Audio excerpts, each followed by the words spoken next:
Advertencia, el canal no se hace responsable de lo que se diga o se haga en el programa. Mike Silvero no es funcionario de este medio. No sabemos cómo hace para aparecer todos los días en nuestra grilla. Ni siquiera lo conocemos. No vean este programa.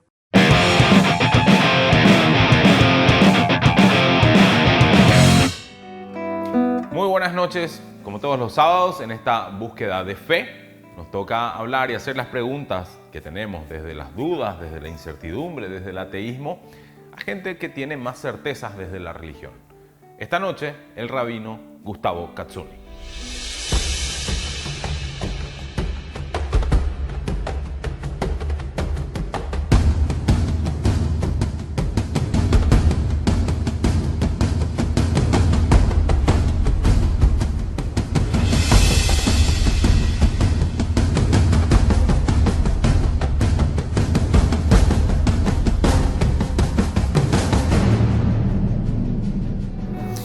Muy bien, es sábado de noche. Durante la proyección de este material, Rabino, le quiero contar eso a la audiencia, pero no ha sido sábado de noche el momento en que grabamos estas entrevistas, así que creo que esa particularidad hay que hacerlo. Gracias por recibirnos, el Rabino Gustavo Katsuni, que es de la comunidad judía del Paraguay. Gracias por recibirnos. No, muchísimas gracias a ustedes por venir, por estar acá y también por darme la oportunidad de poder compartir este espacio, esta charla con ustedes. ¿Qué tiene de diferente el sábado para la comunidad judía en respecto a los demás? Bueno, lo primero es que el sábado es el día que fue consagrado por Dios, es el día que nosotros reconocemos la creación divina y que de alguna forma el texto bíblico nos dice que Dios ese séptimo día, ese día sábado, descansó. Por lo tanto, nos brindó como regalo a nosotros, ¿no?, al pueblo de Israel. Yo siempre digo que poder descansar es un arte y nos brindó la posibilidad a cada judío de poder reposar, de poder de alguna manera abstraernos un poquito de todo el ruido de la cotidianeidad, ¿no?, del día a día, y poder concentrarnos, poder disfrutar de la obra de la creación de una manera distinta. Además, que cuando un judío celebra el Shabbat, reposa en el día del Shabbat, es como un testigo viviente, un testigo en este mundo de que Dios creó el mundo. Y cuando el domingo nosotros estamos descansando en el asado y compañía, ustedes ya están trabajando y moviéndose nuevamente. O sea, es diferente la percepción que tienen sobre nuestro día de descanso. A ver, yo te podría decir que en el caso de lo que es la vida fuera de Israel, para el judío es como un bonus track. Ah, mirá. ¿Por qué? Porque de alguna manera, digamos, a ver, hay un principio rabínico que dice lo siguiente, se llama Dina de Malhuta Dina, es decir, la ley del lugar es la ley, ¿sí? Nosotros, el día domingo, lo que hacemos, ¿sí?, es realizar las actividades normales que realizamos, ¿sí?, que se pueden realizar, incluso, bueno, alguno si quiere trabaja sin ningún problema, porque no te olvides que la observancia de Shabbat no se trata solamente del trabajo, por ejemplo, en cuanto a abrir o cerrar tu negocio, sino que tiene que ver con un montón de otras cosas que tienen que ver más con lo ritual, con la espiritualidad, por ejemplo, con el no viajar, con el, por ejemplo, bueno, en algunos casos, restricciones de, por ejemplo, encender luz eléctrica, el no encender fuego, por ejemplo, en el Shabbat nuestra comida ya está preparada previamente, antes de que entre el Shabbat. Entonces, como que de alguna manera, parte de los trabajos que no podemos hacer en Shabbat son aquellas labores creativas cotidianas que sí se pueden hacer. Entonces, en cuanto a eso, estamos absolutamente libres de poder hacerlo y todo lo demás. Y en cuanto al trabajo, dentro de lo que el país es, Dina de Malhuta Dina, la ley del país es también la ley. Entonces, de alguna manera, de acuerdo nos adapta claro, al funcionamiento del país. Rabino, ¿por qué considera usted que cree mayoritariamente la gente en Dios? Es una pregunta muy profunda. Si uno la pudiera responder. Yo creo que básicamente, a ver, me sería mucho más fácil. La siguiente es porque usted cree, ¿no? Sí. Pero yo creo que muchas veces hay una cuestión que tiene que ver con la educación, hay cuestiones de tradición familiar, hay cuestiones de muchos te dicen es algo que yo tengo acá adentro, es algo que yo lo siento, es algo que yo lo veo. Hay quienes, por ejemplo, te voy a dar una respuesta de un rabino que vivió hace muchos años en Estados Unidos, el rabino Abraham Yoshua Heschel. Él decía que el hombre de fe es aquel que se conmueve con lo que ve en el mundo. Es decir, cuando vos vislumbrás lo que tenés en lo cotidiano, cuando vos vislumbrás el milagro de la vida, cuando vos ves lo que tenés a tu alrededor, cuando vos ves todo lo que hay, ese conmoverse, ese emocionarse, concluye que el mundo no pudo haber sido creado solo, sino que hay una mano, un artesano por arriba de todo, que es quien creó el mundo. Entonces, creo que hay diferentes formas. Creo que a veces, si vos me preguntás a mí, el que a mí más me conmueve es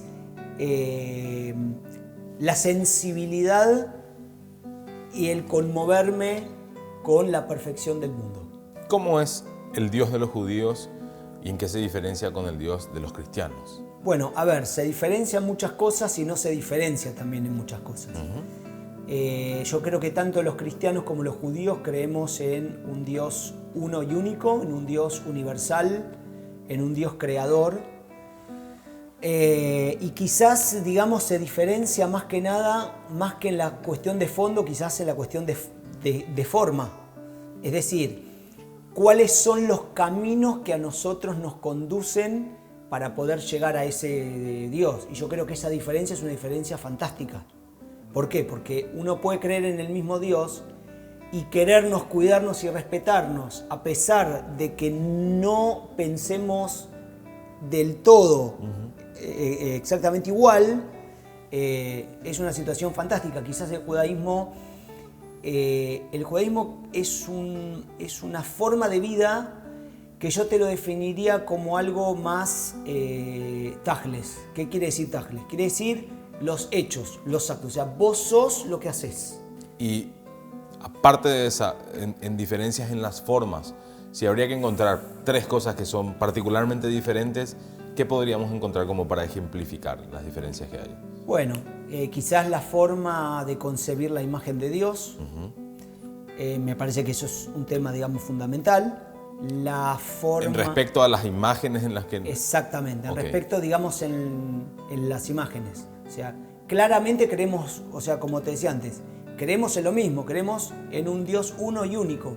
Ahora, de repente, la manera de concebir a ese Dios uno y único, creo que es una diferencia, digamos, quizás importante. Claro, porque el cristianismo como que basa mucho en la imagen de Cristo como hijo de Dios y como ese profeta que terminó siendo, bueno, ahí hay una distancia importante entre lo que creen ustedes. Ahí hay una distancia importante que de hecho yo celebro que hoy las relaciones judeos-cristianas, yo defino y creo que están pasando por el mejor momento de su historia.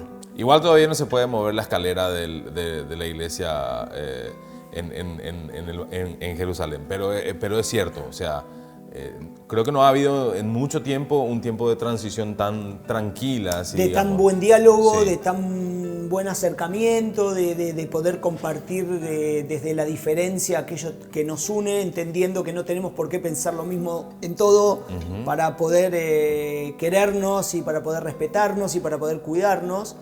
Me parece que tanto Juan Pablo II como el Papa Francisco han dado en ese sentido grandes avances.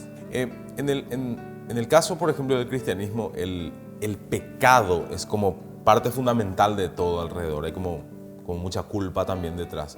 ¿Existe un concepto relacionado al pecado para el judaísmo?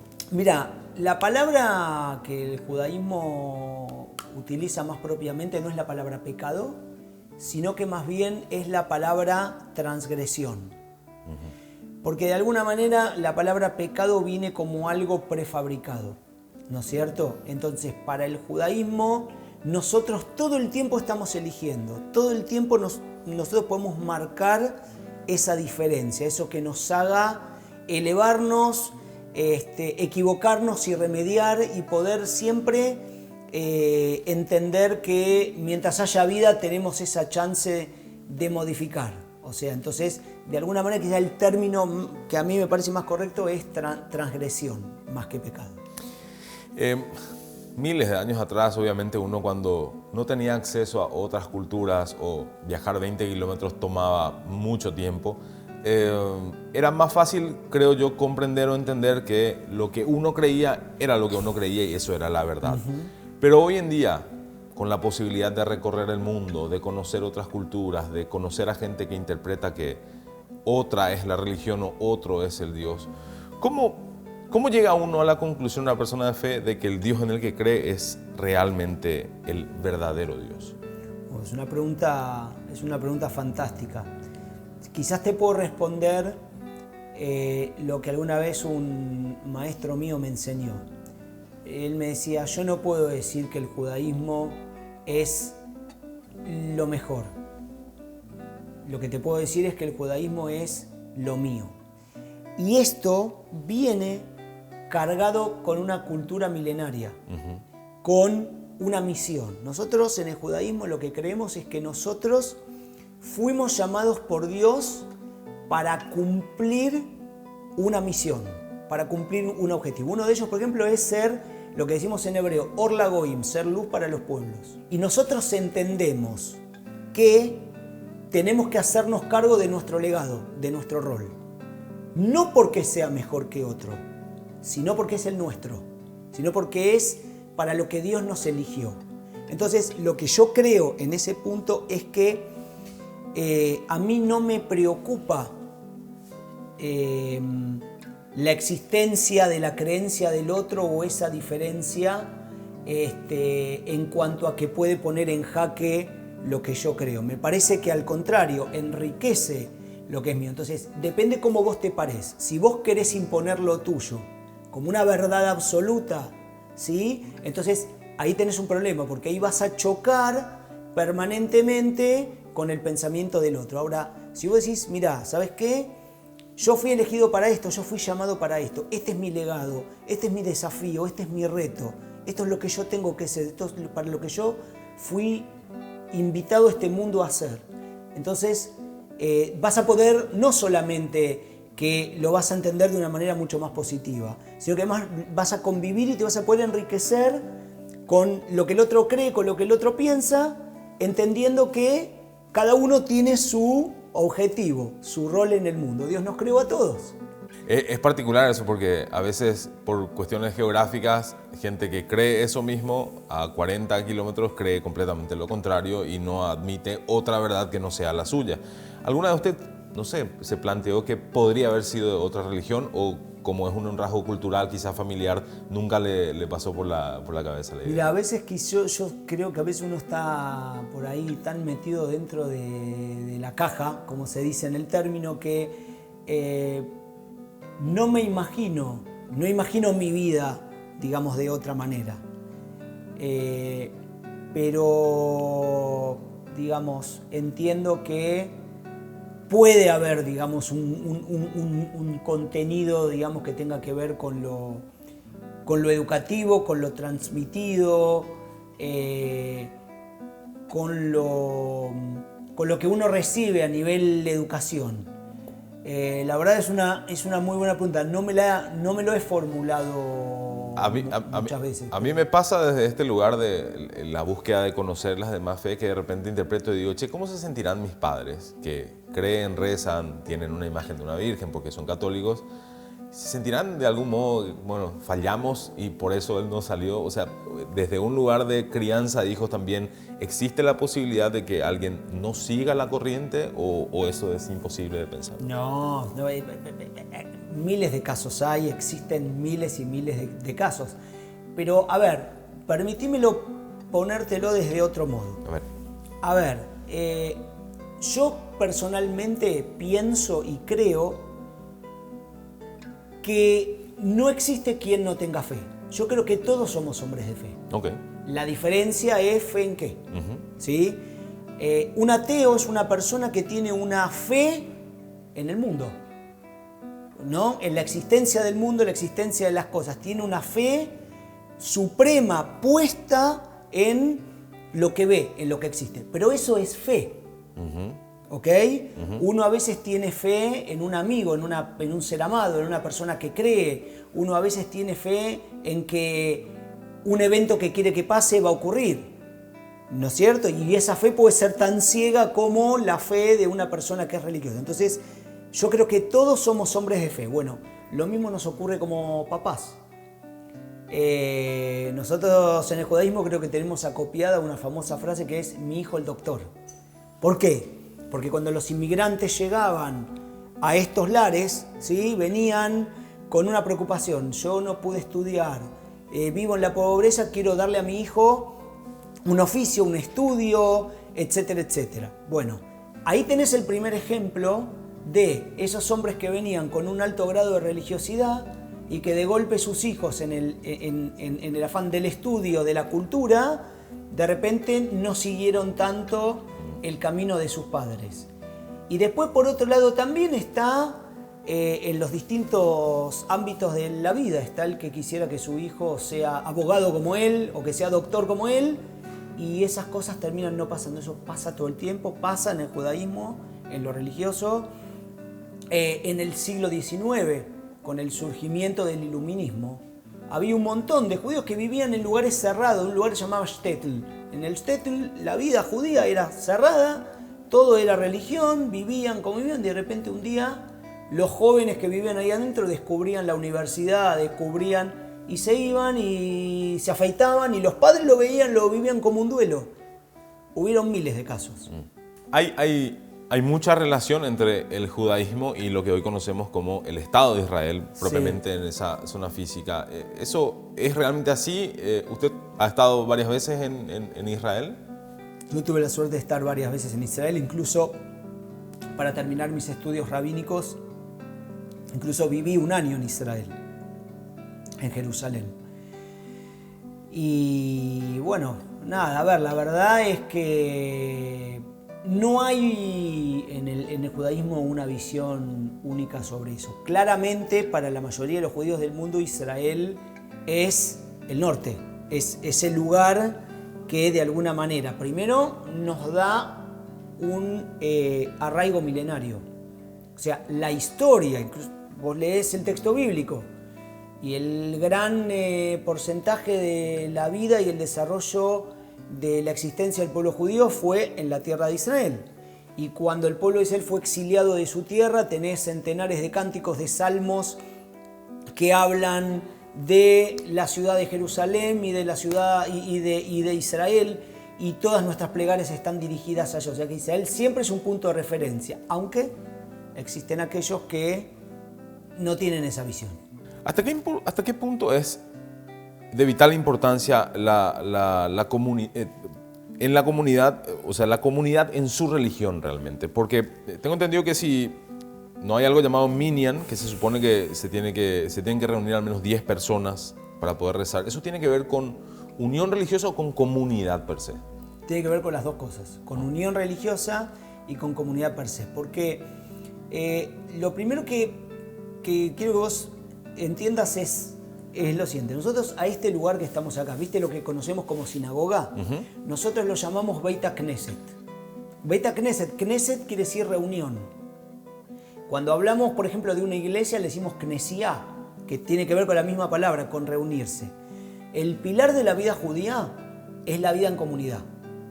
Es encontrarnos en comunidad, es compartir, es sumarnos, es pasar estos momentos. Y en este sentido, el rezo también, en muchos casos, es colectivo, con una pequeña diferencia.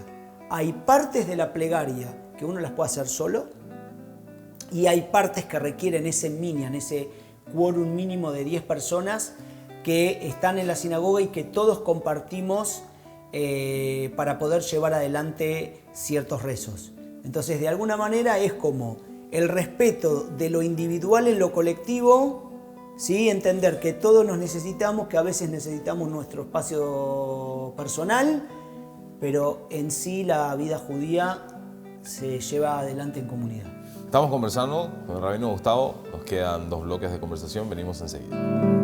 Con la fibra óptica de Personal tenés el doble de velocidad por solo 100.000 guaraníes. Pedí ahora llamando al 0971-100.000 o ingresá a www.personal.com.py. Rabino, cuando usted dice, bueno, sienten que son el pueblo elegido, eso entiende que tiene una carga para otro pueblo que se considera así, decir, no, bueno, nosotros también tenemos cierta importancia. ¿Cómo es que se define el nivel de quién es más especial que el otro ante los ojos de Dios? Mirá, te voy a contar un chiste que es tragicómico. Vos sabés que, no sé, hay un humorista judío en Argentina que se llama Moldavsky. Y él habla siempre del humor y dice que el pueblo judío ha sido siempre un pueblo que supo reírse, que supo hacer humor aún en los momentos más difíciles. Sí.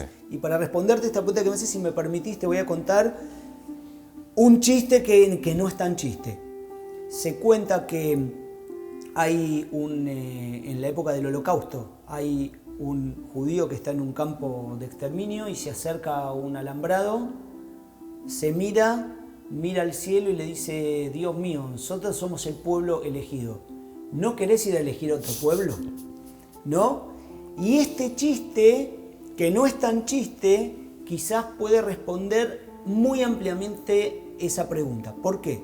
Porque el gran problema es la cuestión de la perspectiva. ¿Viste cuando antes hablábamos de si pondría en jaque, por ejemplo, que otro piense diferente a mí, claro, y todo lo demás? Bueno, esto es igual. Si yo digo que soy el pueblo elegido y pienso que es una concepción elitista, es decir, yo soy el pueblo elegido, como soy el pueblo elegido, yo soy lo mejor, lo más grande, lo mejor. Ahora, si yo me paro en el lugar verdadero y digo, yo soy el pueblo elegido para algo. Es decir, ser el pueblo elegido, en la Torá, en la Biblia dice, Kedoshim tihu ki kadosh ani Hashem Eloheihem. Santos serán ustedes porque santo soy yo, el Señor vuestro Dios. Y pegadito a eso, nos empieza a dar preceptos para cumplir. Entonces, cuando vos hacés lo que tenés que hacer, vos fuiste elegido para esto, vos debés mantenerte en este camino. Si vos te apartás de alguna manera del buen camino, del camino correcto, de lo que tenés que ser, de lo que tenés que hacer y para lo que fuiste elegido, pierde el sentido. Yo puedo ser elegido para algo, por algo. Ahora, si yo me quedo con la elección solamente y no trabajo para honrar esa elección, es muy difícil. Entonces, no es que somos el pueblo elegido porque somos lo mejor de lo mejor. Somos el pueblo elegido porque tenemos una misión, la nuestra, y eso es lo que tenemos que hacer. Con respecto a las perspectivas que marcaba y sobre la Torá, ¿cuál es la relación que hay entre la Torá y la Cábala? La Cábala es la parte mística que tiene el judaísmo. Es aquello que viene a revelar lo que Dios nos oculta. Es decir, una revelación en potencia, algo que de alguna manera Dios nos lo guarda y que nosotros lo que deberíamos hacer es pugnar para revelarlo, para develar aquello que quedó oculto. Entonces, te diría que la Cábala es la parte mística y es una de los caminos de interpretación para la Torá. Ahora, si me permitís un pequeño agregado. Cuando vos vas a construir una casa, primero empezás por los cimientos, empezás por el suelo y luego vas al techo. Entonces, para poder acercarse a la Cábala, para poder volar, primero tenés que aprender a caminar. Entonces, el punto es que la Cábala tiene su sentido una vez que uno conoce, transitó ciertos caminos. Hablando de transitar caminos y con respecto a lo que dicen los libros, ¿por qué Moisés tardó 40 años para llegar de Egipto hasta Canaán cuando no hay tanta distancia como para que tarde tanto? Es muy difícil. Incluso caminando hoy con Google Maps se llega más rápido. ¿Algo pasó? Sí, algo pasó. O le fallaba el GPS, sí, o algo pasó. La realidad es que, si me permitís, lo voy a conectar un poquito con la pregunta anterior. Claro. ¿Viste que me preguntaste por ser el pueblo elegido? Sí. Bueno, fíjate qué caro que le costó también al pueblo de Israel ser el pueblo elegido. Que algo que iba a ser muy simple y rápido en el deambular por el desierto para entrar en la tierra de Israel, el pueblo terminó dando vueltas en círculo durante 40 años. El dar vueltas en el desierto tiene que ver con que esa generación que había salido de Egipto no tenía el espíritu suficiente, la mentalidad de hombres libres necesarias como para poder entrar a la tierra de Israel. Y fíjate vos que cuando vos analizás el texto bíblico, ves la cantidad de cosas que Dios le daba al pueblo de Israel. Les caía el man del cielo, querían carne, venían unas aves, las codornices que caían y el pueblo comía carne, y querían agua y se quejaban del agua que no tenían y Dios les daba el agua y todo lo demás, y aún eso no alcanza. Entonces esa es una generación que lo tenía todo, pero quizás no tenía nada, porque no podían darse cuenta, no podían percibir lo maravilloso que tenían, que todo el tiempo, a todos en nuestra vida hoy, nos están ocurriendo cosas maravillosas, todo el tiempo. Está muy bien. En esta línea de discusión un poco con respecto a cómo uno vive lo que sabe que tiene, que es esto que estamos acá, o por lo menos que uno tiene certeza desde el razonamiento más lógico, nos encontramos hablando con gente que desde otras religiones plantea, no, hay una siguiente vida donde quizás uno, si la pasó mal acá, la va a pasar mejor o va a llegar finalmente al paraíso. En el concepto de religión del judaísmo, ¿existe ese paraíso, esa vida posterior a dejar la vida esta que conocemos? Sí, para el judaísmo, digamos, también existe eso basado en diferentes fuentes. Ahora, te voy a contar una anécdota rabínica. Le preguntaron una vez a un maestro, a un rabino, qué creía él, ¿sí? Cuál aspecto creía más importante del mundo por venir. Y él decía, mira, lo más importante es que sepas que el mundo venidero es este, ¿no? Es decir, vos antes de pensar en el mundo venidero, tenés que pensar cómo vas a mejorar este mundo.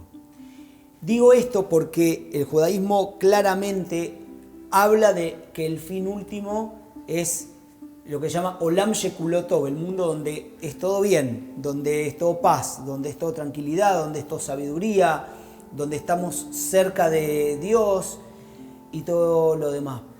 Pero la diferencia es que la obsesión del pueblo judío para poder acceder a ese mundo es mediante el mejoramiento de este, ¿sí? Entonces, lo que no podemos dejar es quedarnos pensando todo el tiempo en el arriba sin estar pensando en el abajo y sin tratar de llevar adelante nuestra misión para mejorar nuestro lugar. ¿De qué manera contempla o qué visión tiene sobre la sexualidad el judaísmo? ¿Es tan restrictiva como otras religiones o tiene otra apertura diferente? A ver, te lo voy a responder de una manera exegética, ¿sí? Uno de los principios, entre varios, de exégesis que tiene el judaísmo es una regla general. Luego de poder establecer una regla general, ese caso vos lo podés transferir a los casos particulares. Entonces, si vos me permitís, te quiero responder primero con una regla general. Okay. El judaísmo cree en la santidad, pero la tradición judía marca, generalmente nuestros sabios marcan, que para poder llegar a la santidad uno no tiene que estar retirado del mundo, sino que en cada cosa que nosotros hacemos lo tenemos que hacer de manera tal que nos elevemos. Por ejemplo, comer, ¿sí? Un acto meramente físico yo lo puedo convertir en un acto sagrado. Por ejemplo, cuando yo voy a comer y hago una bendición de agradecimiento a Dios, ¿sí? Entendiendo que me esforcé para tener lo que tengo en la mesa, lo que estoy por comer, pero que siempre hay una cuotita que no depende de mí, que depende de Él. Y uno agradece y reconoce ese momento, entonces vos estás convirtiendo ese acto de comer, ese acto físico, en un acto que tiene que ver con santidad. El vino. Nosotros, por ejemplo, nuestras festividades las bendecimos con el vino también. Ahora, en su justo equilibrio, en su justa medida, el vino es algo que te puede ayudar que te puede elevar o mal usado te puede denigrar. La sexualidad es exactamente igual.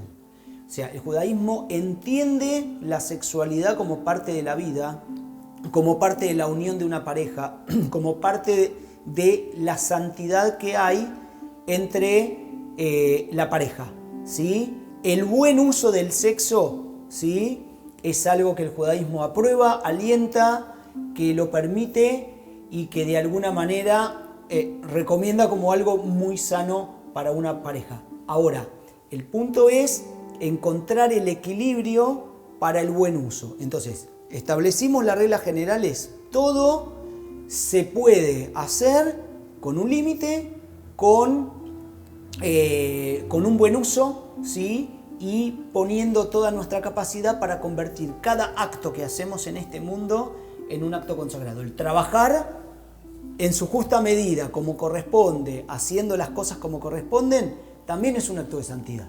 Y en el caso de la homosexualidad dentro del...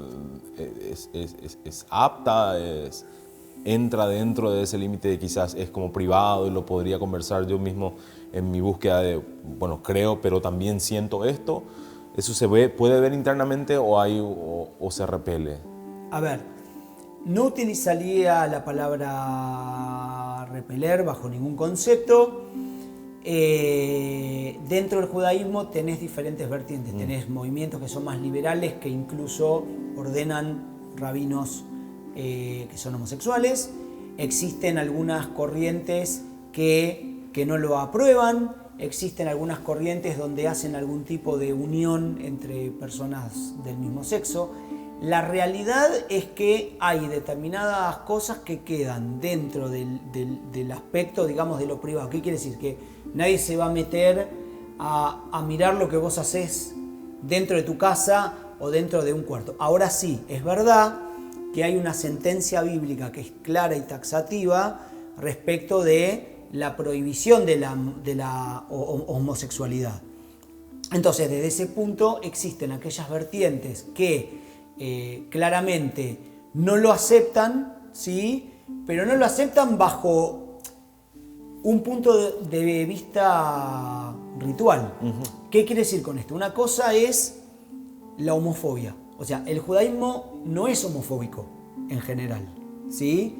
Ahora, una cosa es decir, o sea, vamos a suponer, viene una pareja a pedirle, digamos, a un rabino que los case.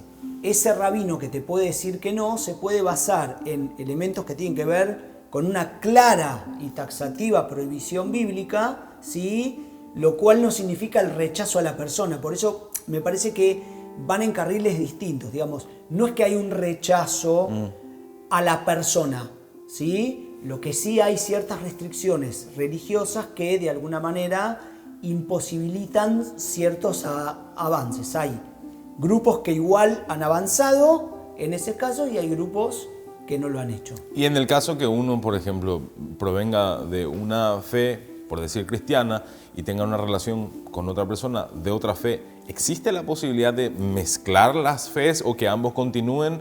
¿Cómo se analiza ese caso en particular? Bueno, es un punto muy complicado. En general, la unión, digamos, de parejas interconfesionales no es algo, digamos, que esté aprobado por la tradición judía.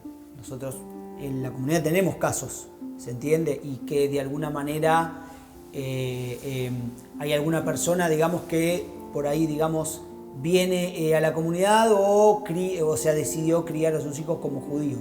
Pero permitime que yo te lo lleve a un terreno que me parece que es mucho más interesante para no dejarlo solo en manos del judaísmo.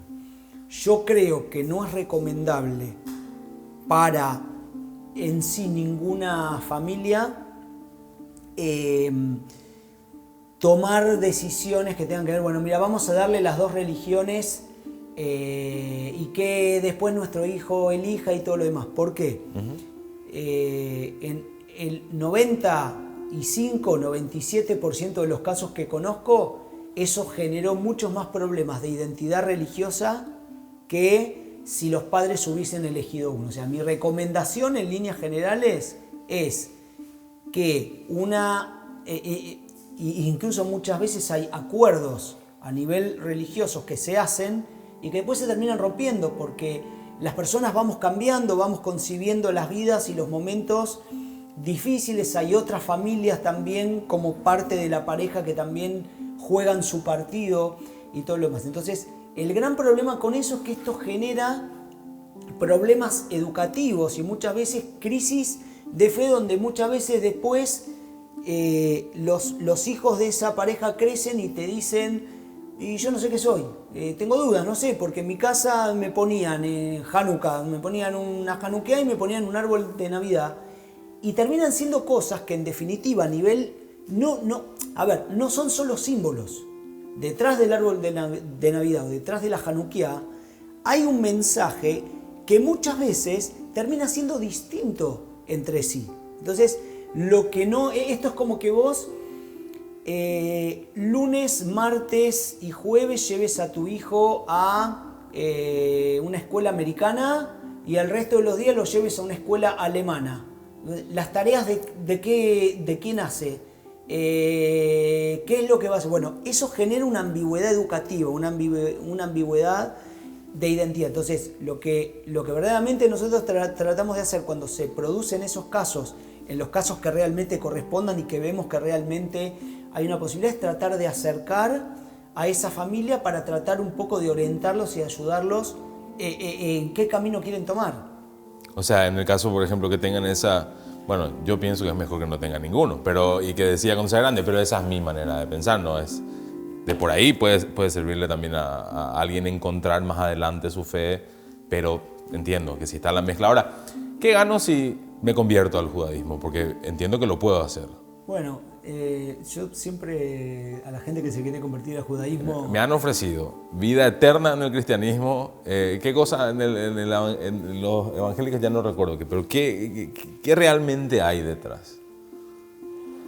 Mira, el ser judío lo que te ofrece es poder vivir una vida con santidad. Poder vivir una vida sabiendo y sintiendo que vos podés cambiar el mundo un poquito todos los días. Así siento, veo y vivo yo el judaísmo. Es una renovación permanente, es un desafío.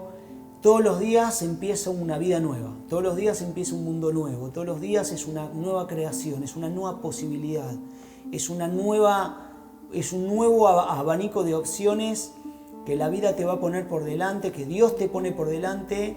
Es el poder arreglar lo que hiciste mal, es el poder mejorarte un poco todos los días, es el poder trazarte desafíos y caminos nuevos todos los días. Yo creo que ser judío es un desafío y es una responsabilidad muy muy grande, porque además yo siempre digo a la gente que se quiere convertir, le digo, bueno, pero vos estás loco, o sea, no tenés otra cosa que hacer, porque es un trabajo duro, es un trabajo realmente que es una mochila muy pesada, pero que a su vez es hermosa, a su vez es desafiante, a su vez es interesante, es buscar la santidad acá, en cualquier lugar donde estés.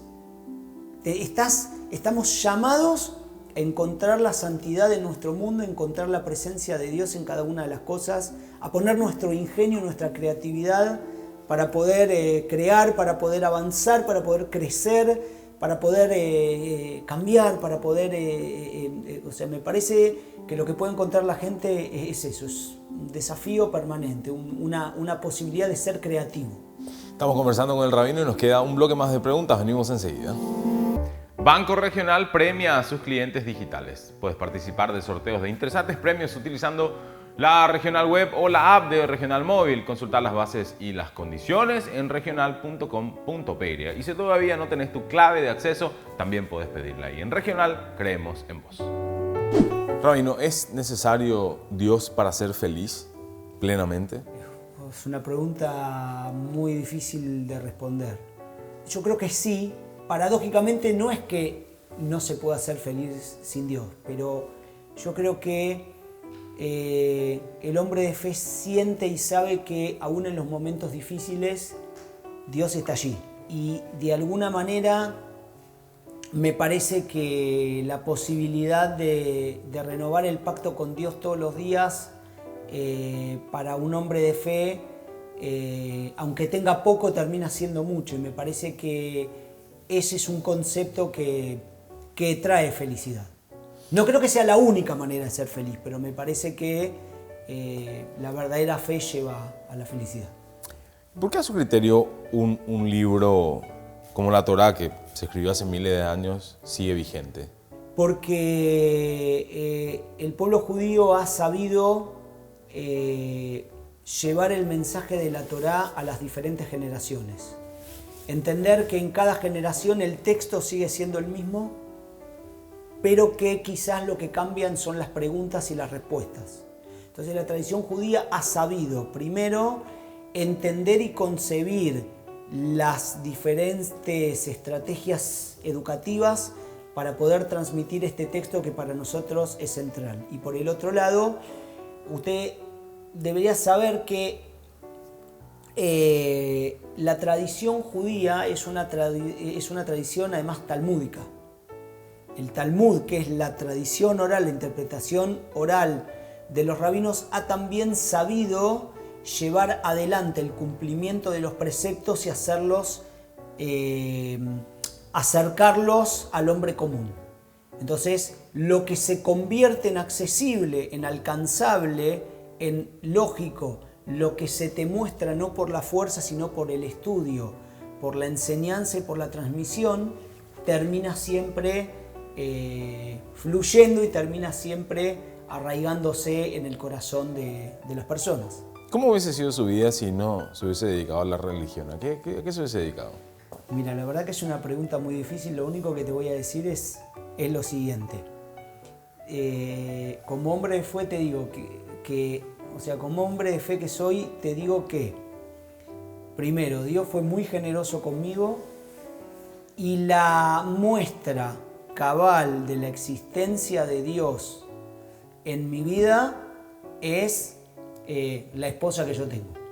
Ella fue te puedo decir, es lo que el de arriba me mandó para que yo pudiera llegar a donde llegué. Entonces, si alguien me pregunta por qué existe Dios, yo te lo podría mostrar así, porque cada una de las cosas en mi testimonio personal lo llevo ahí adelante gracias a la persona, a mi esposa Laura, que está al lado mío, y me dio mis dos hijos, Aitán y Abby, y que de alguna manera no sé lo que hubiese pasado conmigo, lo que hubiese sido, por dónde hubiese ido, por qué caminos hubiese andado o qué hubiese estudiado, pero la verdad es que el camino mío fue gracias a lo que tengo al lado mío. Entonces, evidentemente, ese era el camino para mí.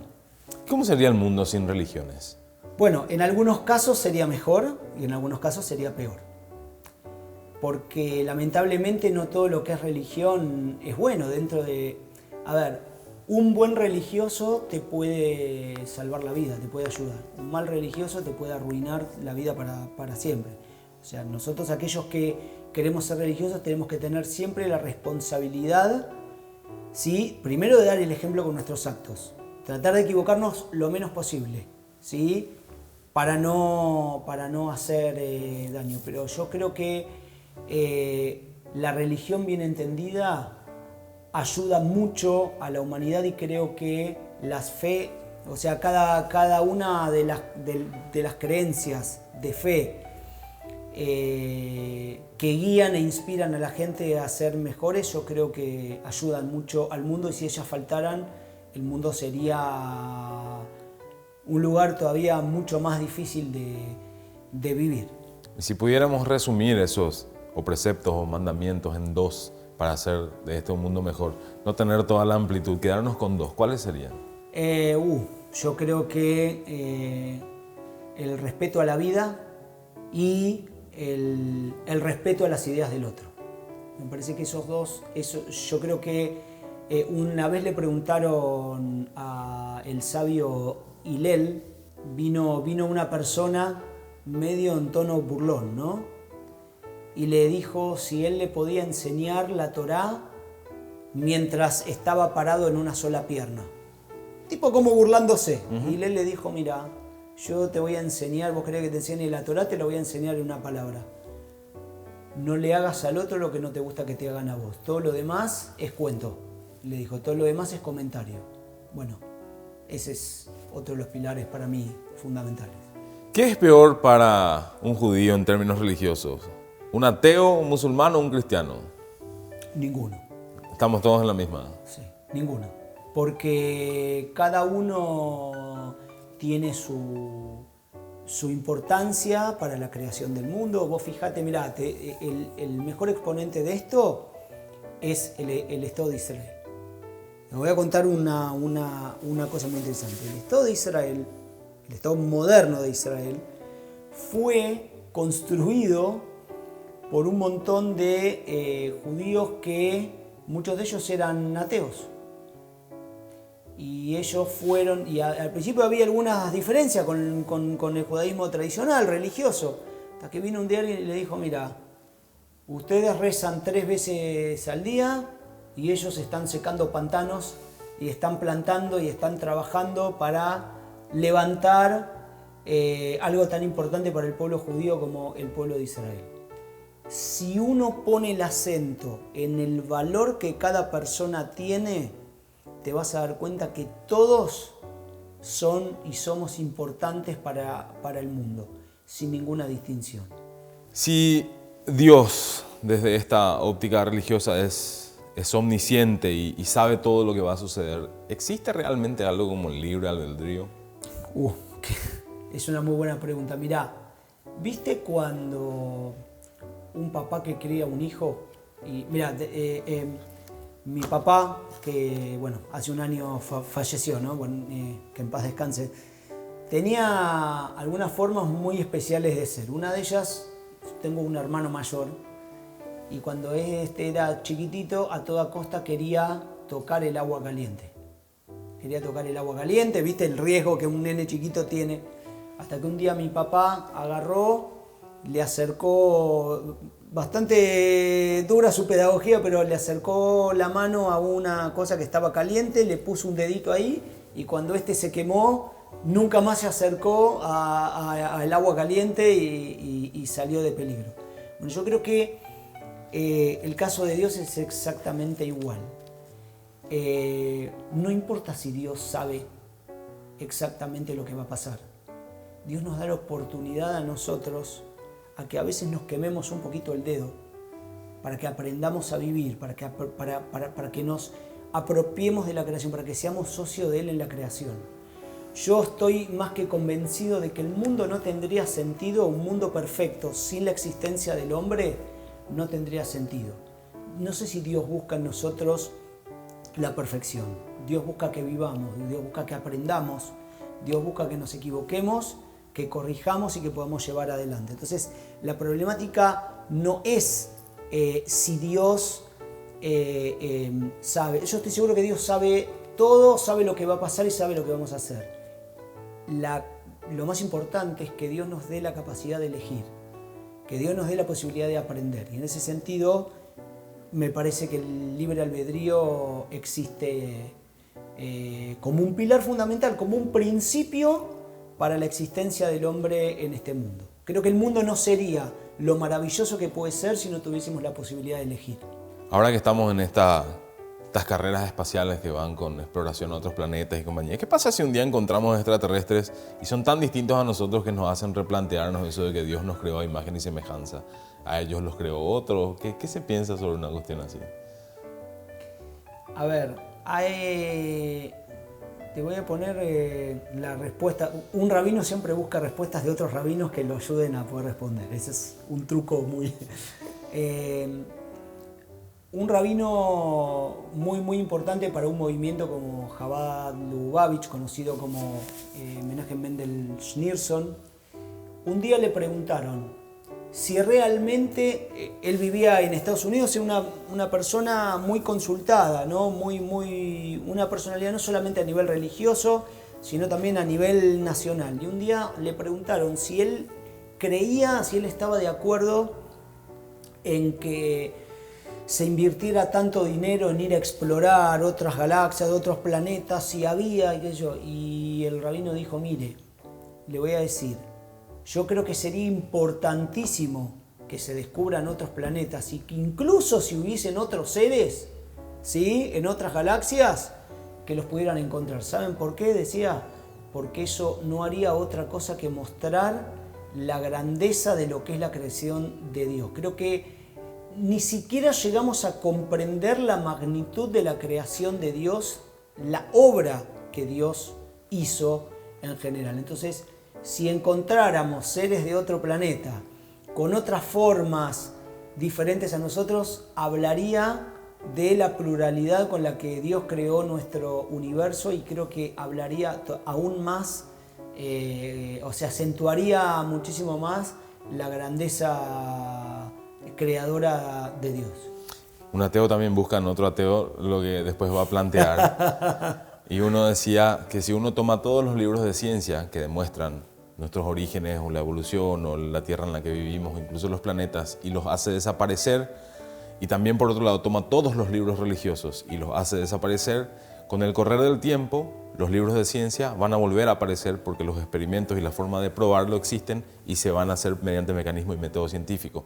Siendo que con la religión no existe esa certeza porque quizás con valores actuales o con momentos culturales se reescriban de otra forma. Bueno, te lo respondo de la siguiente manera. El problema es que yo creo que ese argumento tiene un problema fundamental, que ese cuestionamiento sería un cuestionamiento hacia las religiones, pero no puede refutar bajo ningún concepto la existencia de Dios. Por lo siguiente, existe siempre un autor para toda obra. Existe siempre la primera fuerza, que es la fuerza de todas las fuerzas, que pone las reglas con las que el mundo se va a comportar, mediante la cual la ciencia se nutre para poder describir los meros fenómenos físicos, biológicos y demás que existen en el mundo. Ahora, la religión lo que quiere llegar, ¿sí? Durante mucho tiempo nos vendieron, quisiera decirte, una falsa grieta. La grieta entre la religión y la ciencia. A mí me parece que la religión y la ciencia no son dos cosas que estén enfrentadas entre sí, al contrario, son solidarias, porque la ciencia lo que busca es el comportamiento de los fenómenos con el cual funciona el mundo que fue creado, ¿sí? Entonces, eso no contradice. Si a mí viene alguien y me dice, el mundo fue creado mediante el Big Bang, nadie puede decir que detrás del Big Bang no esté Dios. Ni nadie puede decir que detrás de todo, la primera fuerza, aquella primera, como te decía recién, aquel primer motor, tiene que ser encendido por alguien. Entonces, ahí es donde está quizás la situación a cómo yo entiendo y siento que son las cosas. Primero porque no veo ninguna dicotomía entre la ciencia y la religión, sino que al contrario, me parece que incluso la ciencia es uno de los artes que Dios le dio al hombre. El judaísmo habla mucho de eso, de libros de ciencias que existían, de libros de medicinas que existían y situaciones mediante las cuales los hombres iban creando, iban avanzando, iban creciendo, iban descubriendo, iban creando nuevas herramientas, nuevos métodos y todo lo demás. Entonces, me parece que aún eso no refutaría la existencia de un creador. Fue un gusto, honestamente, gracias por recibirnos Para mí nuevamente. también fue un gusto, gracias por haberme dado la oportunidad de hablar, de explayarme, y me sentí muy cómodo, así que la verdad que les agradezco profundamente. Muy bien, un ateo en busca de fe continúa la semana siguiente. Gracias.